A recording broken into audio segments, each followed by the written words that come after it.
여러분 계속 하도록 하겠습니다. 죄송합니다. 잠깐 집 앞에 좀 갔다 올 일이 있어가지고.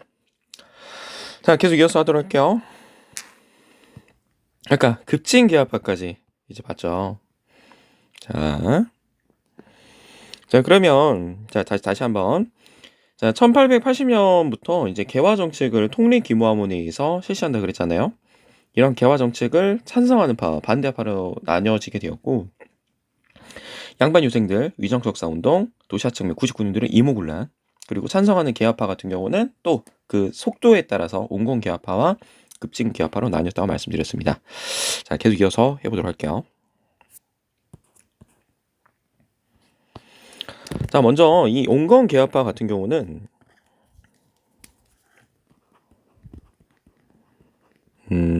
좀 청나라와 좀 친한 모습을 보입니다. 친청파. 그리고 이 온건개화파 같은 경우는 또 이제 명성황후와 좀 가까워요. 명성황후 자체가 이제 친청파라고 할 수가 있고, 둘이 잘 맞습니다. 우리 명성황후가 이 온건개화파를 많이 밀어주는 모습을 보이고요. 이 급진개화파 같은 경우에는 이제 친일적 성격이 굉장히 강합니다. 근데 여기서 우리가 친일이라고 하는 것은 우리가 그 일제강점기의 그런 친일파를 얘기하는 게 아니라요. 뭔가 일본하고 좀 친하려고 하는, 일본을 좀 이제 가깝게 생각하는 그런 개념이라고 보시면 돼요. 그러니까 우리가 일제강점기 때 이제 친일파들은 정확히 말하면 이제 민족 반역자 이런 개념으로 보셔야 되는 거지. 예, 여기서 말하는 친일파는 좀 다른 의미란 걸 좀 알아두셔야 됩니다. 자, 이렇게 이제 급진개화파 같은 경우에는 이제 김옥균, 박영효, 홍영식, 서지필과 같은 아주 이제 젊은, 그리고 굉장히 또 깨어있는 진보적인 성향을 가진 사람들이라고 할 수가 있습니다. 자, 이제 급진개화파가 이렇게 있었는데, 이제 하루는 우리가 개화 정책을 추진할 때 아까 돈이 필요하다 그랬잖아. 근데 이게 세금으로 충당이 안 되는 거야. 그래서 이모군란 이후에 이제 청나라에서 그 재정 고문을 이제 파견했었는데, 그 어떤 그 고문을 파견했었는데, 그 아저씨가 멜렌도르프라고 하는 독일인이에요. 멜렌도르프. 이 멜렌도르프는 이제 여러분 딱 중국 사람은 아니고 이제 독일 사람인데, 청나라에서 이제 아직 앞으로 이제 대외 정책 관련해서는 멜렌도르프한테 물어봐라. 여기 이제 멜렌도르프가 이 개화 정책 추진해야 되는데 돈이 없네. 그래서 이 재정을 마련할 수 있는 방법으로 당호전을 찍어낼 것을 건의하게 돼요. 당호전. 당호전? 야, 비슷한 거 하나 있지 않았냐? 흥선대원군 때 경복궁 만들기 위해서 당백전이라고 하는 걸 발행하잖아. 그런데 말 그대로 고가화폐를 막 찍어내서 당장은 돈이 생긴 것 같지만, 돈이 이제 시중에 너무 많이 풀리게 되면서, 그쵸? 오히려 인플레이션 현상, 물가가 상승하게 되는 그런 결과를 초래한다 그랬잖아. 그쵸? 오케이? 자, 그래서 이제 이건 그 정도, 이건 아닌 것 같은데, 저거 했다 난리 날 것 같은데. 근데 그때 이제 김옥균이 나서게 되는 거예요. 급진개화가 김옥균이. 전하, 저 당호전 찍어내면 큰일 나요. 옛날에 보셨잖아요. 그렇지. 너 좋은 방법이 있냐? 제가 일본 쪽에 좀 아는 사람들이 있어요. 그래서 걔네들한테 차관, 그러니까 돈을 꿔주는 거예요. 그 일본에 돈을 빌려준 거. 제가 그 차관 도입해 오겠습니다. 그 정도 그래? 알겠어? 너가 한번 맡아서 해봐. 하고 이제 김옥균도 믿는 구성이 있었겠죠. 하고 갔어. 가가지고 그 일본 그 친한 그 관리한테, 야야야, 우리 차관 저번 빌려줄 수 있다 그랬잖아. 옥균 미안해. 돈 못 빌려줘. 이건 서양 사람인데 이거 안 된다라고 하는 거야. 그러니까 김옥균, 이거 어떡해, 나 이거 나 이거 다 된다 그랬는데. 몰라, 우린 돈 못 빌려줘. 그래서 이제 김옥균이 차관 도입에 실패하게 되면서 이 김옥균을 비롯한 이 급진개화파 애들이 그 정계에서 좀 멀어지게 되는 겁니다. 여러분들이 고종이어도 얘네들한테 믿고 일을 시키겠어요? 그래서 여기서 밀려버리게 되는 거야. 근데 한번 정계에서 밀리기 시작하면은 다시 회복하기가 굉장히 힘들어요. 그래, 이거는 그래. 자, 그래서 타관 조입에 실패해가지고 이미 지금 급진개화파들은 이제 정계에서 밀려나고 있는 상황이야. 그래서 얘네들이 이제 다시 정권을 찾아와야 되는데, 점점 이제 온건개화파, 그리고 이제 청나라의 세력이, 입김이 이 조선 내에서 굉장히 강해지고 있어요. 이거를 굉장히 급진개화파 염려하고 있는 거예요. 이런 상황에서 그 당시 이 청나라가 누구랑 싸우기 시작하냐면 프랑스와 전쟁을 벌이게 됩니다. 이 베트남의 종주권을 놓고 청프 전쟁이 일어나게 돼. 그래서 이 이모군란 이후에 이 조선에 3천 명의 그 청나라 군대가 머물고 있었거든. 근데 여기서 절반이 이 청프 전쟁으로 빠지게 됩니다. 그럼 국내에 남아 있는 사람들은 청나라 군대들은 1,500명 정도가 남겠죠. 그래 1,500명이면은 김옥균이 해볼 만했다고 생각을 했던 거야. 왜? 그 당시 일본 그 공사관 쪽에서 군대를 지원해 준대. 그리고 이제 김옥균 이 급진계파가 운영했던 또 어떤 뭐 군대도 있었으니까. 그래서 이제 급진계파와 일본 군대 그 지원으로는 충분히 얘네들이 해볼 만하다고 생각을 해가지고 얘네들이 반란을 일으키게 됩니다. 우린 그 사건을 갑신정변이라고 이야기를 해요. 일단 이 갑신정변을 일으켰을 때는 여러분들 그 상대방을 이제 안심시키기 위해서 그 당시 우정국 그리고 우정총국이 되겠죠. 우정총국이 막 이제 오픈한 날, 이제 개장한 날, 그때 하하 막뭐 커팅식 하고 그러잖아요. 그래서 그때 이제 많은 고관들이 올 거 아니야. 그래서 그때 온건계합파 고관들이 왔었는데 거기 우정총국 축하연을 이용해 가지고 모든 그 고관들을 죽입니다. 그리고 죽이고 얘네들이 제일 먼저 무엇을 했냐면은 이제 경복궁으로 가요. 왕을 확보해야 됩니다, 여러분들. 왕을 확보하지 않으면은 얘네들은 반란자로 몰리기 때문에 빨리 왕을 확보해야 돼. 그래서 이 경복궁에서 어디로 이동을 하냐면 경복궁이 아니죠. 이 당시엔 경복궁이 아니라 우리가 어디죠? 경복궁. 창덕궁, 창덕궁이 있었어요. 창덕궁에 있었는데 그 창덕궁이 굉장히 넓어요, 여러분들 보시면은. 경복궁이 이 당시에 이제 그 화재 중이어가지고 못 쓰고 창덕궁을 궁으로 쓰고 있었거든. 이 창덕궁에서 그 옆에 이제 궁이라고 하기에는 좀 그렇고 그 우리 어떤 제사 지낼 때 그 뭐라고 하나요? 이게 위패? 그거 모셔놓은 사당의 개념을 하고 있는 게 있어요. 그게 경우궁이라고 하는 건데 여기로 왕과 왕비, 즉 고종과 명성황후로 옮깁니다. 그럼 선생님 왜 창덕궁에서 경우궁으로 옮기나요? 창덕궁은 넓기 때문에 여기를 다 방비하기 위해서는 많은 병력이 필요해요. 근데 경우궁은 좁아요. 굉장히 좁습니다. 그래서 적은 병력으로 방어가 가능해요. 어, 규모가 많이 크냐, 규모가 적으냐. 그 차이로 이렇게 알아주시면 돼. 그래갖고 이제 여기로 옮겼는데 이제 명성황후 뭔가 이제 촉이 좀 좋거든. 이상한데? 지금 내 부하들, 내 신하들, 그리고 내 친척들 연락이 지금 안 되는데? 그래서 이제 명성황후가 이거 뭐가 잘못됐다. 여기로 옮긴 것 자체도 뭔가 이상하다. 그래서 이제 고종을 꼬셔가지고 다시 창덕궁으로 넘어가게 되죠. 다시 창덕으로 넘어가게 돼.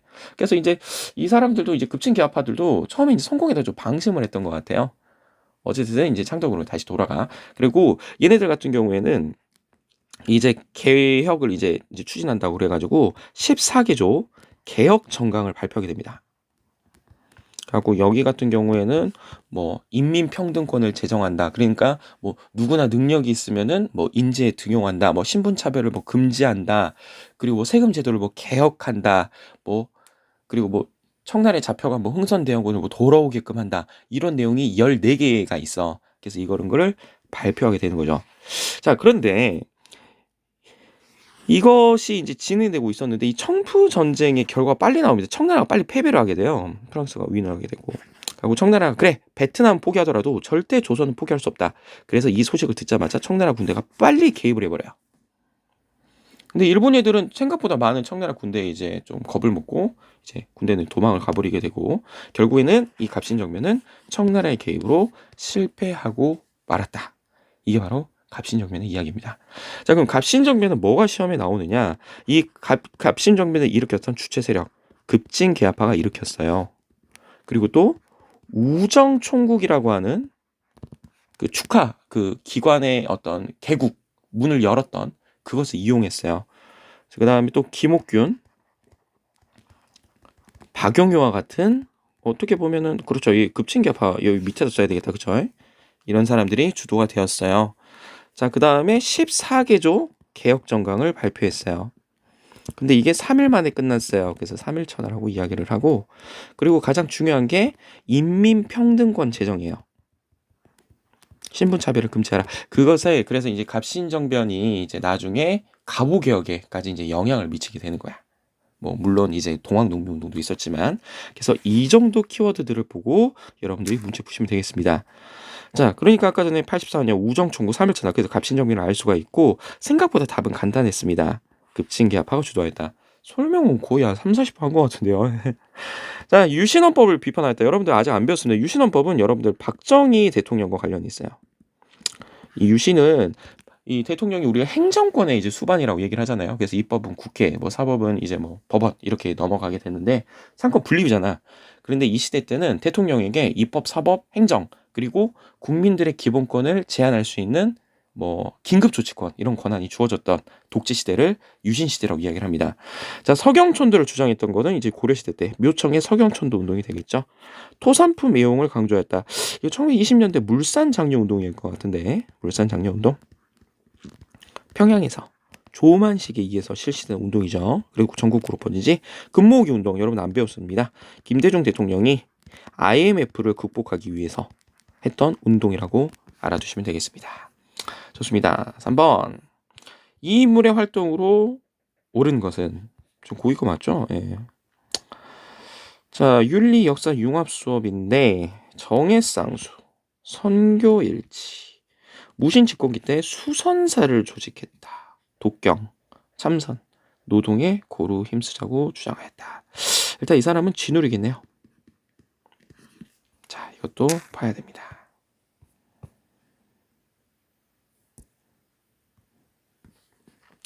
자, 여러분들 이제 고려의 승려는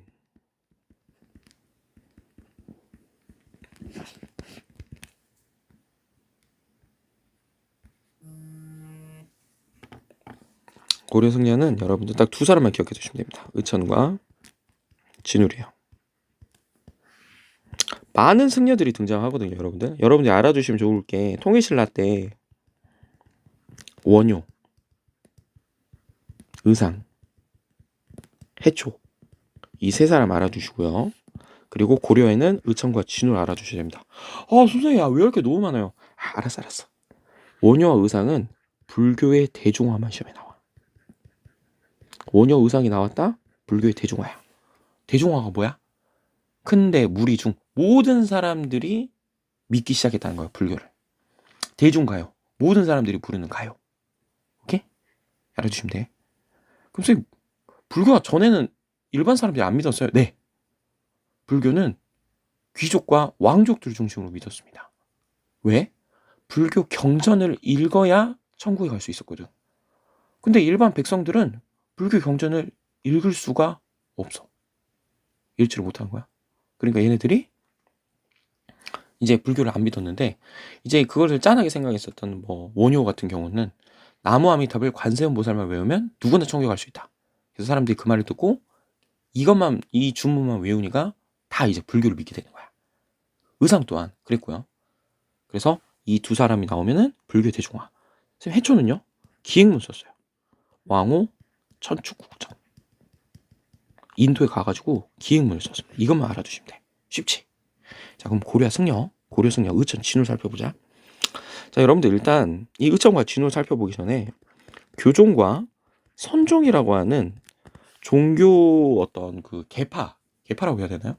종파를 좀 알아두셔야 돼요. 자, 먼저 이 교종은 여러분들 어떻게 깨달음을 얻느냐?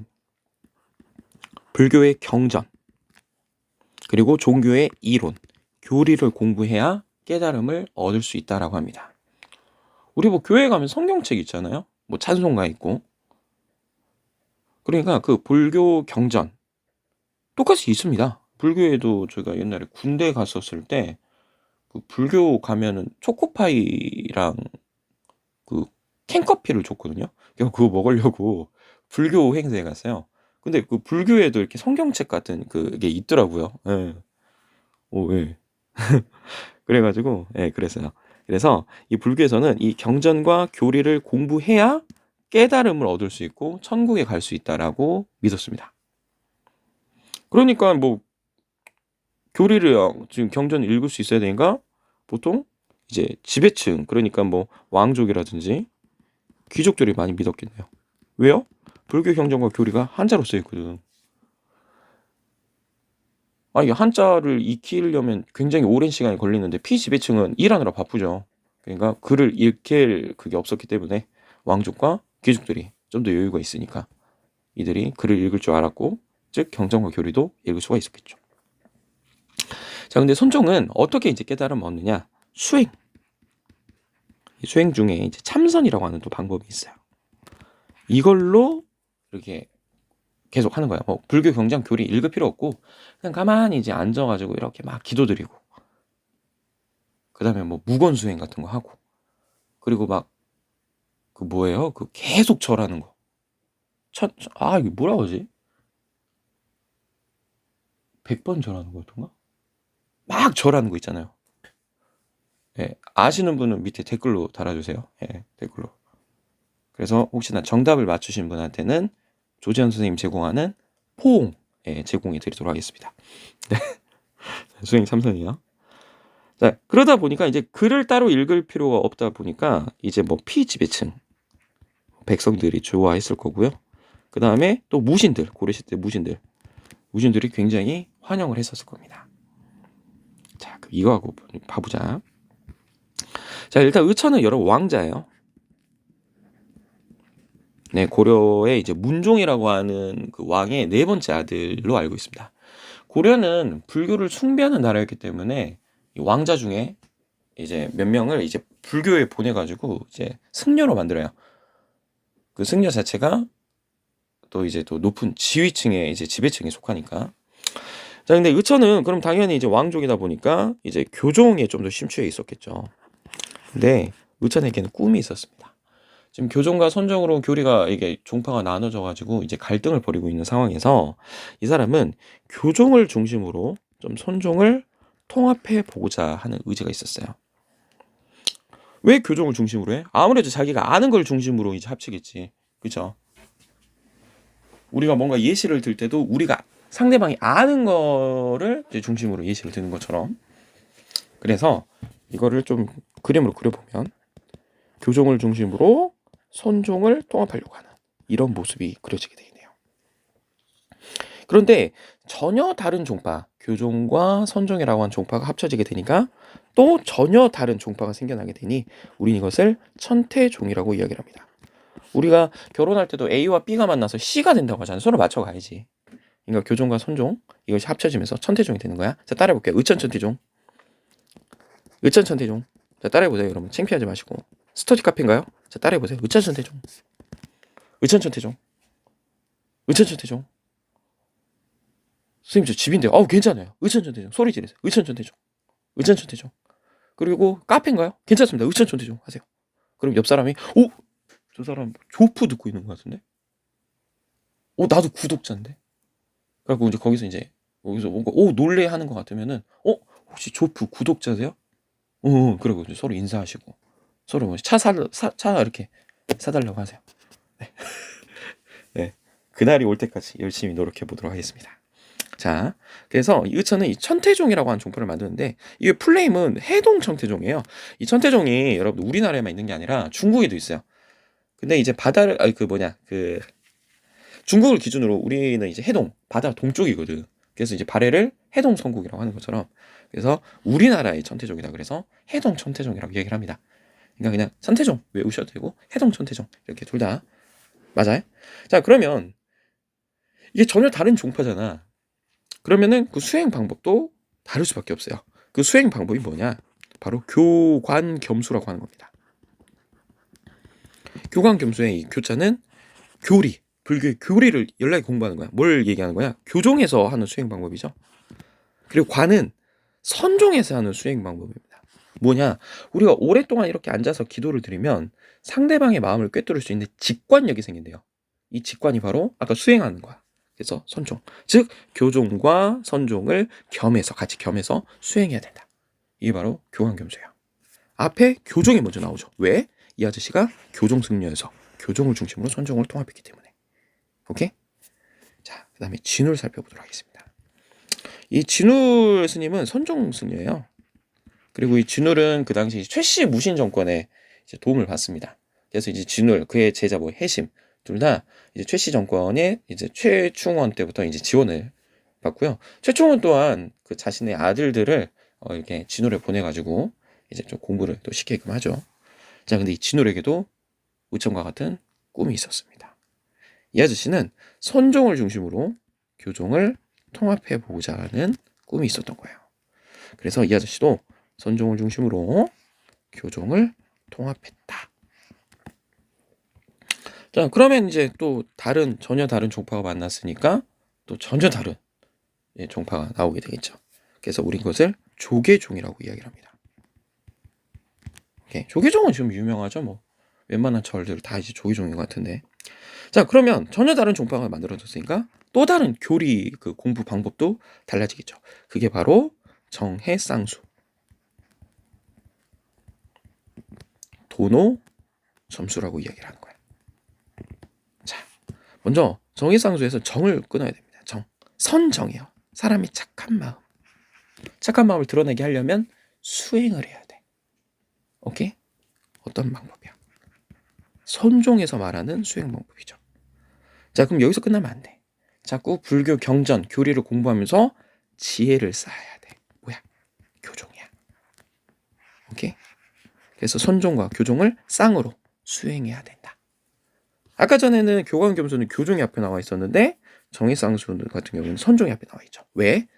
선종을 중심으로 교종을 통합하려고 했으니까. 자, 그럼 도노 점수는요. 도노와 점수를 끊으셔야 됩니다.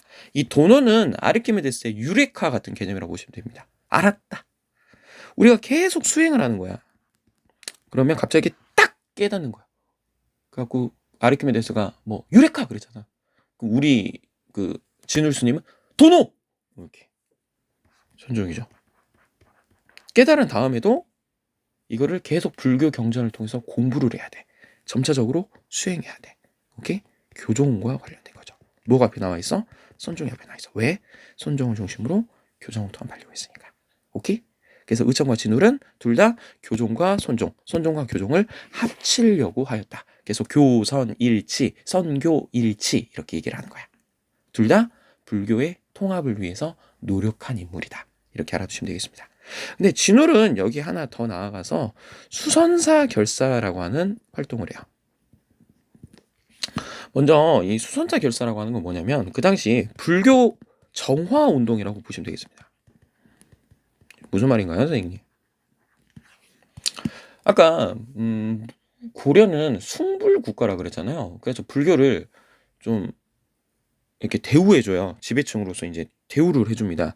그래서 이제 모든 승려들이 이제 보통 대우를 해주면 잘해야 될 것인데, 좀 맨날 이제 뭐 술 먹고 막 놀러 다니고 막, 그리고 사람들한테 고리대금, 돈 꿔주고 막, 높은 이자로 막 이렇게 돈 벌고, 땅 투기하고, 맨날 막 여자친구들 만나고 다니고 막, 맨날 그렇게 수행은 게을리하고, 놀러만 다녀서 불교가 타락하는 거야.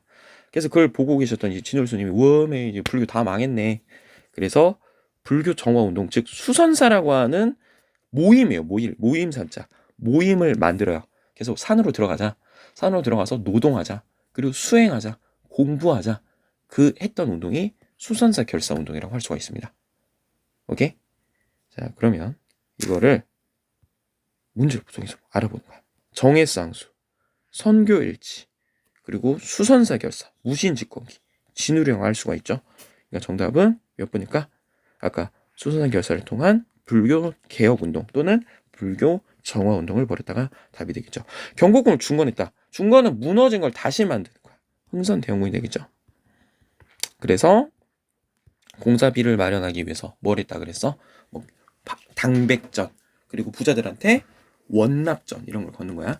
삼국사기는 여러분 고려시대 때 김부식이라는 거 알 수 있을 거고, 위화도해군은 여러분들 그 뭐예요? 이성계. 청에 발달된 문물을 수용하자고 주장했다. 이건 북학파네요. 북학파. 붕학파라고 써서 북학파. 그래서 이 북학파 같은 경우는 여러분들 우리가 또 실학 배우셨을까요? 실학? 예, 조선 후기 실학. 실용적인 학문을 중요시 여긴 얘들. 그 실학이 또 여러분들 뭐 경세치용학파, 그 다음에 또 이용후생학파. 그렇게 요즘 이렇게 하면 되나? 그러니까 중농학파, 중상학파로 나뉘게 되잖아. 이 중상학파가 이제 북학파에 속하죠. 뭐 박지원, 뭐 박제가 이런 사람들이 가장 대표적이죠. 뭐 홍대용 이런 사람들이 이제 북학파라고 얘기를 할 수가 있겠죠. 자, 4번 보도록 하겠습니다. 자, 자료를 활용한 탐구 주제로 가장 적절한 것은 인조, 삼전도. 인조가 청태종에 앉아있는 높은 단 아래, 그 재단이요, 재단 아래로 마련된 나아가 3번 절하고 9번 머리를 조아리는 예를 행하였다. 이거를 삼두구고래라고 이야기합니다. 삼두구고래라고 하나? 삼두구고래 맞나? 왜 이렇게 어색하지? 삼두구고래. 잠시만요. 삼두구고래. 삼두구고래라고 하나?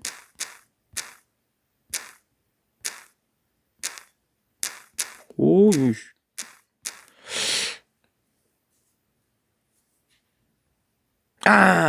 맞는 거. 잠깐, 삼두구고래가 아닌가? 뭐가 나오긴 나오는 것 같은데 이게 정식 용어가 맞는지 모르겠네요. 어쨌든 무슨 말인지 어찌됐든 그런 거야.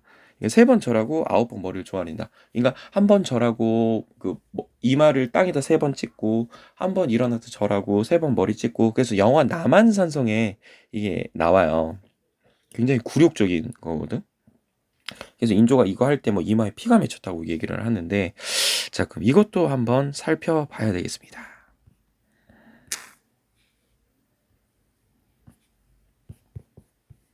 자, 지금부터 배우시게 될 것은 병자호란이에요. 자, 병자호란을 살펴보려면 광해군부터도 봐야 됩니다. 광해군. 광해군의 아빠는 선조죠. 선조 때 임진왜란이 일어났어요, 여러분들. 알고 계시죠? 7년 동안 1592년에 7년 동안 이제 일어났던 전쟁이라고 할 수가 있는데 이 임진왜란으로 그 당시 중국에서는 명나라가 쇠퇴하고 그 여진족이 세웠던 후금이라고 하는 나라가 성장하게 됩니다. 이런 상황에서 광해군이 왕위 자리를 이어가게 됩니다. 자, 옛날부터 이 조선이라고 하는 나라는 명나라를 숭상하고 그리고 다른 이웃 나라하고는 친하게 지내는 4대 교린 정책을 취했죠. 4대의 대상이 명나라였고 교린의 대상은 여진족. 그 후금 자체가 여진족이 세운 국가잖아. 근데 이제 광해군이 딱 왕에 올라 보니까 야, 이거 줄을 잘 타야 될 것 같아. 우리가 숭상했었던 명나라는 이미 지금 쇠퇴해가지고 이빨 빠진 호랑이가 됐고 이제 후금 같은 경우에는 막 떠오르는 태양이야. 신은 강자야. 그런데 이거를 또 눈치 못 채고 또 명나라 라인 타다가는 후금한테 또 공격을 받을 것 같은 거야. 우리는 임진왜란으로 이미 조선 쑥대밭이 됐는데 또 후금과의 전쟁을 하게 되면 그것은 너무 부담이 되죠. 그래서 광해군은 명과 후금 사이에서 중립 외교를 취하게 됩니다. 중립 외교를 통해서 이제 전쟁을 피하려고 했던 거야. 근데 이제 많은 사람들이 이제 반대를 하는 거죠. 특히나 이 서인 얘네들이 어떻게 아버지의 나라를 배신하고 오랑캐랑 손을 잡으려고 하십니까? 그래서 이걸 계기로 광해군이 쫓겨나게 돼요. 우린 그 사건을 인조반정이라고 이야기를 하죠. 자, 인조반정으로 왕이 올랐던 인조. 다시 옛날로 돌아오는 거야. 명나라와 친하고 금나라를 배척하는 친명배금 정책을 취하게 됩니다. 그래서 쳐들어왔죠. 누가? 후금이. 정명호란. 그리고 후금이 나라 이름을 뭐로 바꾸니? 청으로 바꾸잖아요. 청으로 바꿔서 쳐들어온 것이 바로 병자호란이 되겠습니다. 우리 수능에 나오는 것은 병자호란이 시험에 나오고 이 병자호란이 시험에 나오면은 나오는 키워드들은 정해져 있어요. 남한산성. 또 뭐 있냐? 삼전도의 굴욕. 삼전도라는 키워드 나오고 그 다음에 인조. 이런 걸 던져주고 무조건 답은 북벌론. 이거로 이렇게 여러분들 문제 푸시면 돼요. 일단 핵심 키워드는 이겁니다. 자, 이 병자호란이 이제 일어났어. 이제 항상 얘네들은 우리나라는 북방민족이 쳐들어오면 강화도로 도망을 갑니다. 그 북방민족 얘들은 이제 기마 부대가 이제 주력 부대다 보니까 해상전이 약해요. 그래서 강화도로 도망을 가는데 강화도로 도망가는 길이 끊겼어. 그래서 어쩔 수 없이 이들은 경기도에 있는 남한산성으로 도망을 가는데 이 남한산성에서는 아주 추운 겨울이었고 먹을 식량이 한 달분밖에 없고 병력도 얼마 없었어요. 완전 포위가 된 상황이라 다른 지역에 병력을 요청할 수도 없었고 그래서 남한산성에 버티다가 결국 인조가 항복을 하게 됩니다. 이 삼전도는 섬 이름이 아니라 여러분들 이게 서울로 올라가는 길목이에요. 길목. 그러니까 여러분들 지금 여기가 어디냐면은 지금 롯데월드 있는 쪽이거든요. 롯데월드 있는 쪽. 그리고 롯데월드 있는 쪽 가시면은 삼전도 비가 있어요. 여러분들. 밑에 그 거북이 있고 막 세 개의 언어로 쓰여져 있는 그 나중에 시간 되시면 한번 가보십시오. 그리고 이제 삼전도 비가 있는데 그 삼전도에서 그 청나라 그 황제한테 청나라 태종 홍타이제라고 불리는 인물한테 이제 인조가 이제 무릎을 꿇고 제발 봐달라. 그래서 삼두 구고래 예를 행하는 거야. 근데 우리 입장에서 굉장히 굴욕적이죠. 저 여진족이나 야만족의 나라, 오랑캐어 나라. 우리가 이걸로 밥 해 먹으라 하고 쌀 주고 막 그랬는데 그런 나라한테 이제 우리가 잘못했다고 비는 그런 상황인 거야. 오케이? 자, 그러니까 인조가 얼마나 굴욕적이었겠어요. 그렇죠? 그리고 인조가 부들부들부들부들. 그리고 인조의 아들 두 아들들이 잡혀갑니다. 청나라에 소현세자와 그 다음에 그 누구야? 오! 복림대군이죠. 오케이. 이 두 아들들이 잡혀가게 돼요.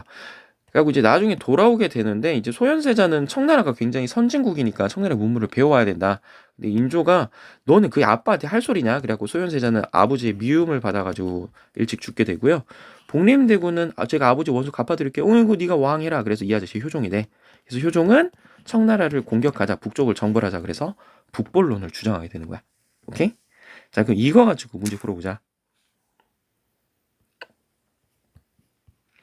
자, 이게 아까 전 여러분들 삼전도, 그럼 뭐 이거는 이제 병자호란이라고 할 수가 있겠죠. 뭐야, 답은 간단하네요. 보통 북벌론 답으로 주는데 병자호란의 결과가 답이 되겠네요. 불교 공인의 영향, 불교를 공식적으로 인정해 주는 거야. 이거는 신라 법풍왕 얘기인 것 같은데 계속 불교 받아들이자 그랬는데 누가 이제 목을 자르죠? 이차돈.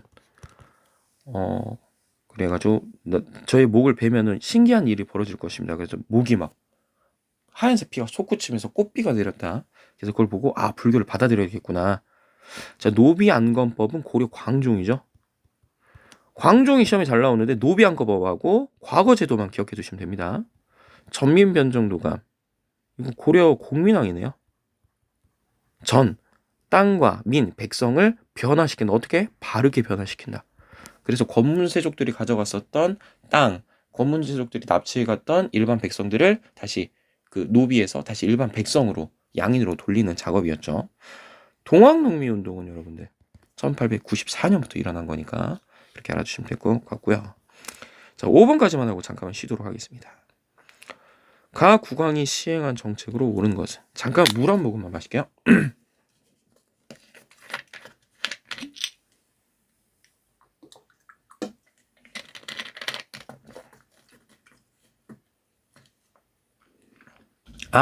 생각났네요. 108배네 아까 전에. 아까 뭐 수행 뭐 이렇게 하고 100번 절하고 108배 맞아. 108번. 갖고 아까 전에 제가 이벤트 문제 냈었죠. 자, 두 번째 이벤트. 조재현 선생님이 물을 먹었던 시간은 댓글로 알려주십시오. 네, 이거 맞춘 분 밑에 댓글로 남겨주신 분 제일 먼저 댓글을 달아주신 분은 제가 포옹 아주 진하게 해드리도록 하겠습니다. 근데 자기가 찾아와야 돼. 선생님 저 댓글 올렸던 사람인데요. 말씀하셔야지. 네. 자, 가 국왕이 시행한 정책으로 옳은 것은 붕당 간 세력 균형을 도모하기 위해서 영조의 뒤를 이어서 개혁을 추진했다고 하네요. 수원 화성을 써놨다고 하네요. 조선의 정조가 되겠습니다. 좋습니다. 일단 답은 3번인데 이것도 설명이 필요합니다. 뭐 이렇게 오래 걸리지? 이게 키워드만 설명해 준다 그랬는데 오히려 설명이 좀 길어지네요.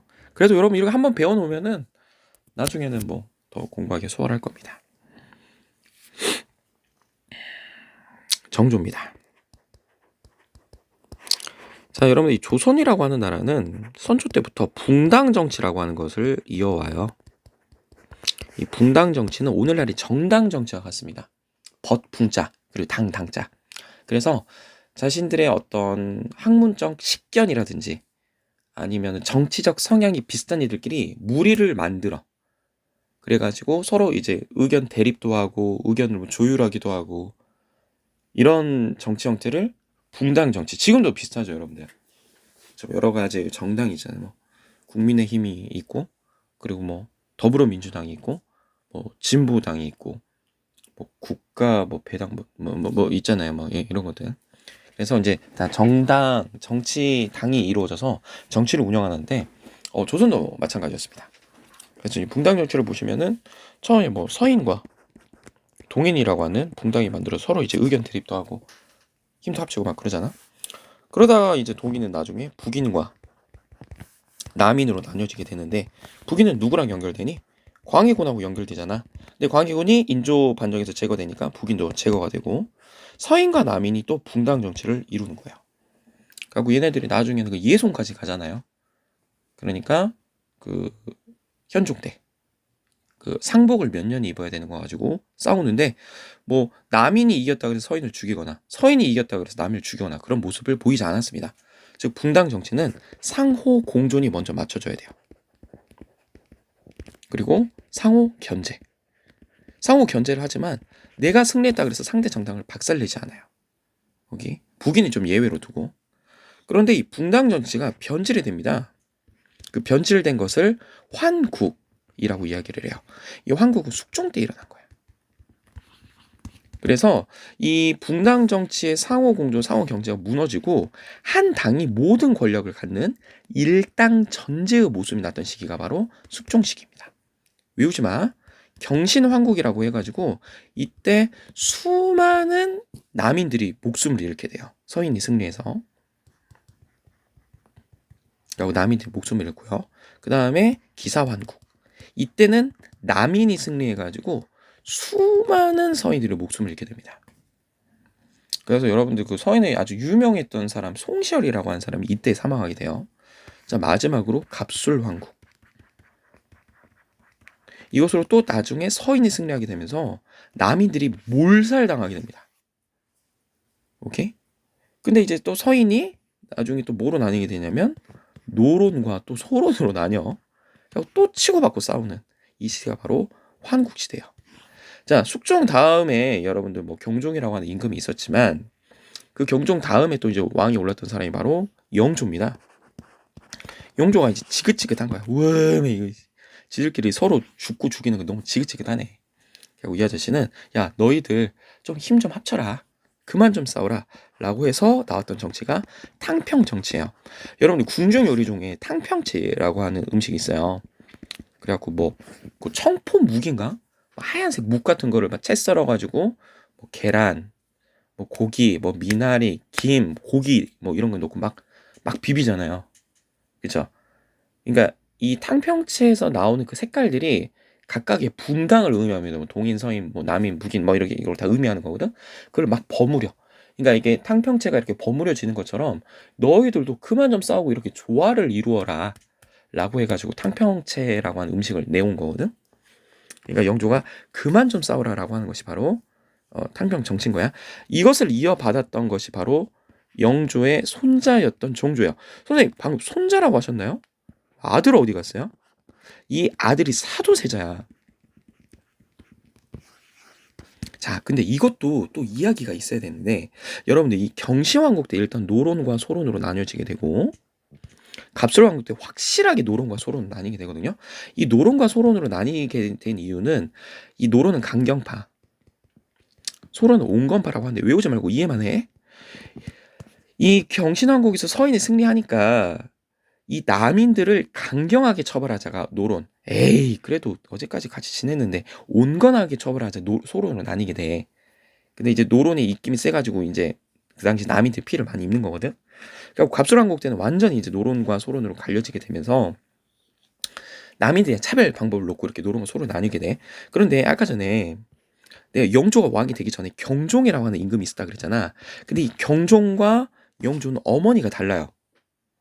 이 경종은 숙종의 아내 중에 장희빈이라고 하는 여성의 아들이었고, 그리고 영조는 숙종의 또 다른 부인이었던 숙빈 최씨라고 하는 사람의 아들입니다. 그러니까 아버지는 같지만 어머니가 다른 그 이복 형제인 거야. 그런데 이 노론은 누구를 지지하냐면 영조를 지지했고요. 소론은 경종을 지지했어요. 근데 처음에 이제 소론이 승리해가지고 경종이 왕이 됐는데 경종이 몸이 약했어. 그래서 일찍 죽고 영조가 왕이 되는 거야. 그럼 영조의 입장에서는 자신을 지지해줬던 노론이 이쁠 수밖에 없잖아. 근데 이 아저씨는 그래도 이제 탕평 정치를 하니까 노론을 예뻐하면서도 소론도 정치에 끼워주는 그런 정치 형태를 취했어요. 오케이? 그런데 이제 아무래도 그래도 사람이 이제 진짜 대단한 사람이 아닌 이상은 소론이 좀 그럴 수 있겠죠. 그런데 그의 아들 이 사도세자가 소론하고 좀 어울리는 모습을 보여요. 그러니까 영조 입장에서는 좀 그렇지. 본인이 탕평 정치를 한다고는 하지만 그 자신하고 경쟁했었던 다른 형, 그 지지했던 소론하고 어울리는 게 좀 별로 못마땅해. 그리고 노론 입장에서도 사도세자가 왕이 되면 우린 죽을 것 같은데? 그러니까 영조한테 일부러 사도세자의 비행 같은 거를 일부러 이렇게 이르는 거예요. 그래갖고 우리 가끔씩 땡땡이 칠 수 있잖아요, 여러분들. 땡땡이 치고 PC방 가고 싶지. 근데 그거를 그대로 막 고자질해. 막 엄청 뻥튀기 해가지고.